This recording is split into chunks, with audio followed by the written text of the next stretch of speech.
For the past several years, some parts of the world have been quietly running a bit of a traffic safety experiment. And the evidence it's generated is pretty compelling. Hold on a sec. Stop sign. Okay, as I was saying, the evidence in this experiment is pretty compelling, but if you drive a car everywhere, you might think it's pretty bonkers, this whole idea. But if you ride a bike for transportation, I'm willing to bet you think this is pretty obvious, and it's about time. To get started, I want to show you something. I'm Tom, and this is Shifter. Please consider subscribing, becoming a member, or checking out my digital course on being a better bike commuter. So I'm riding this residential street in Vancouver, and it's almost a kilometer long. And if I'm riding at a pace of around 20 kilometers an hour, this should take me about 3 minutes to complete. But let's see what happens here as I'm actually riding it. Well, here's a stop sign, and I'm losing a few seconds here. Here's another one, another stop sign, and another one. And here we come to the end, and I look at the timer, and it took me 4 minutes. So over the course of 1 kilometer, I lost nearly a minute in time by stopping at all of those stop signs, which brings us to the focus of this video. Okay, let's go back to the roots of this cycling experiment, to that cycling haven that we all know called Boise, Idaho. Way back in 1982, when it comes to cycling, it was not exactly Amsterdam. But what it did have at the time was a guy working in the court system who was annoyed with what he saw as trivial matters taking up the court's time. So during a comprehensive review of the state's traffic statutes, he inserted a little clause in there that allowed cyclists to start treating stop signs as yield signs. The argument was that this was actually a better reflection of the way that cyclists move through the city, and it would help clear off some of the trivial matters clogging up the court's time. For about 30 years after that, this law, which became known as the Idaho Stop Law, just quietly sat on the books doing its thing. It was barely noticed outside of a few bike people who went to Idaho and felt envious that they could roll their way through a stop sign and not feel that pang of guilt about being considered a horrible scofflaw for doing so. One of those envious cyclists was me. I remember being in Boise on a summer road trip years ago and being so impressed by this law that I wrote about it on my cycling blog way back in 2015. Hold on. Stop sign. Back then, I contacted a personal injury lawyer who worked in Boise, and I asked him about the law. He said, quote, as a lawyer, he said he liked it eliminated a bunch of tickets. Noisy raven. As a lawyer, he said he liked it eliminated a bunch of tickets and unnecessary confrontations with police. That was 11 years ago. Then 7 years ago, back in 2019, I actually made a video on this channel about the Idaho Stop Law. Look at this guy with no gray in his beard. And even then, almost nobody had implemented a similar law. Well, it's 2026, and guess what? We finally have some real-world examples of similar laws being implemented elsewhere. And we'll take a look at these, but first I want to look at some of the arguments that have emerged both for and against what we'll call the rolling stop law. Okay, back to that residential route that's full of stop signs. This time, I'm not thinking about the extra time it takes to ride a street like this. I'm more focused on the experience of riding. And most of us are probably so accustomed to stopping at stop signs that we don't think about it much, but just look at the effort required here to come to a complete stop and then muscle my way back up to speed. Yes, we all do this all the time, but I've never really focused on it. And when I did, one thing just kept popping up in my mind, the word momentum. One of the things I was just reminded about on that ride, and one of the arguments in favor of rolling stop laws, is physics, because when you're on a bike, momentum matters. In fact, a couple of physics professors at Berkeley once looked at this exact question when it comes to cyclists. They found that a 150-pound rider putting out 100 watts of power and being forced to stop at every 300 meters for stop signs will reduce their average speed across the whole trip by as much as 40%.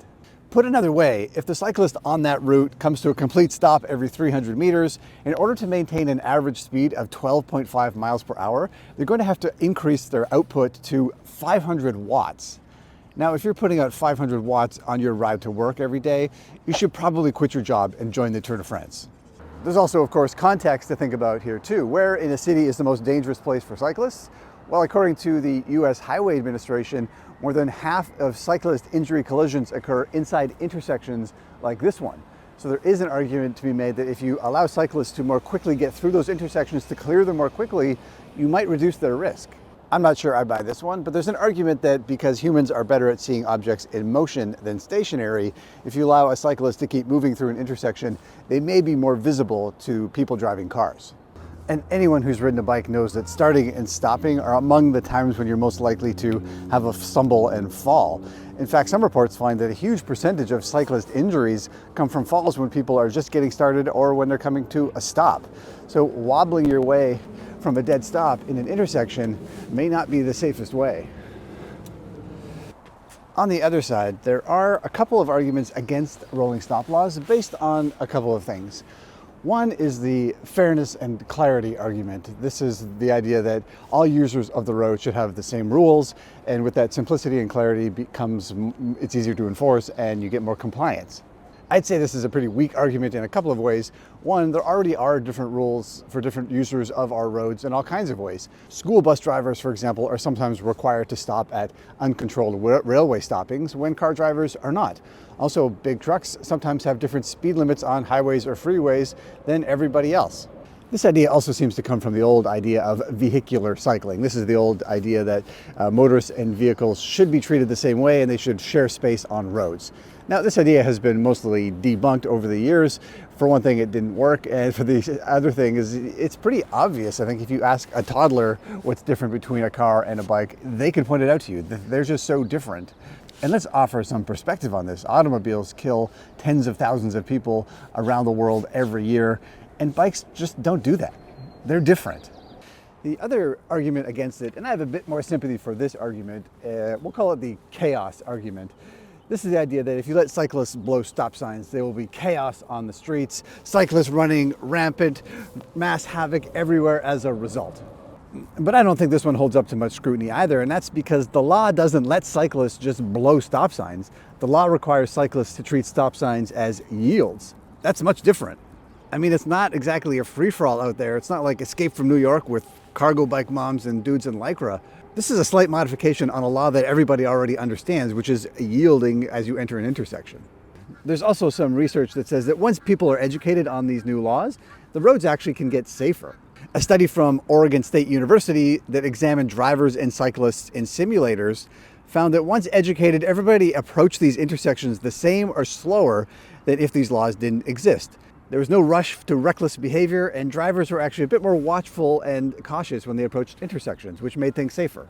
And if this additional safety encourages more people to ride, I think that everybody wins in that scenario.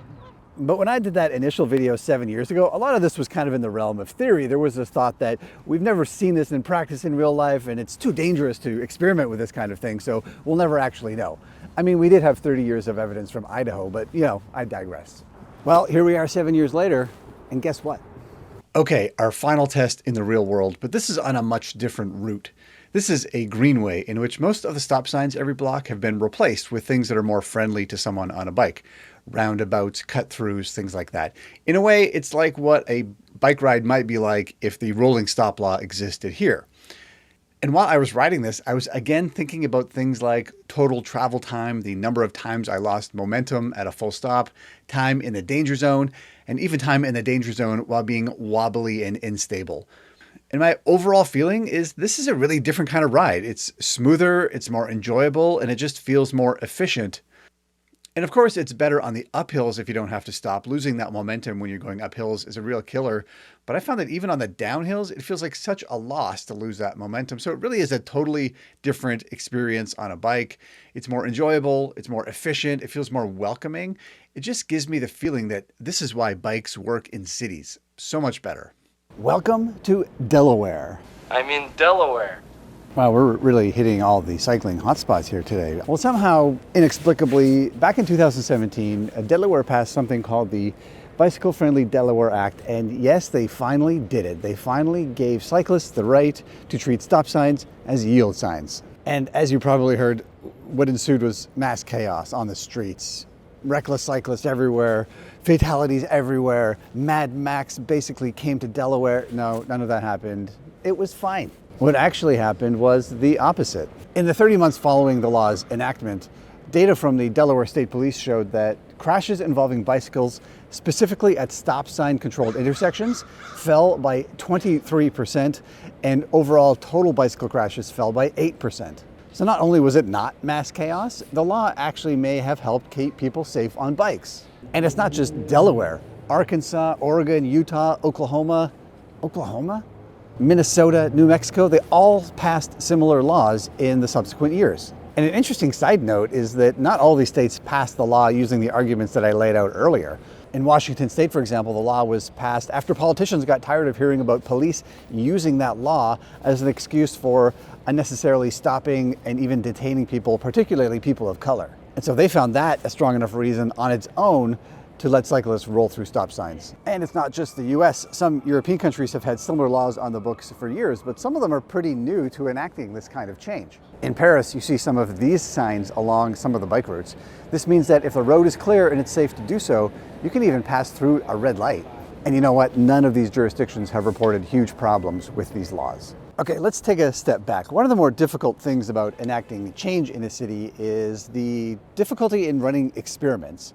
Anytime you run a pilot project or you want to try something out, it has real-world implications. It affects people's actual lives, and so it's hard to just run experiments just to see if they will work. But that's what's so interesting about these rolling stop laws, is that the experiments have been run. The data is in, and it's all pointing in the same direction. What's weird, though, is that we keep seeing jurisdictions sort of flirt with this idea and then back away. California, for example, my own city of Calgary City Council brought this idea up, but then fell back on those tired old debunked arguments and canceled the whole idea. I think for a lot of jurisdictions at this point, ignoring the evidence isn't just ignorance, it's a choice.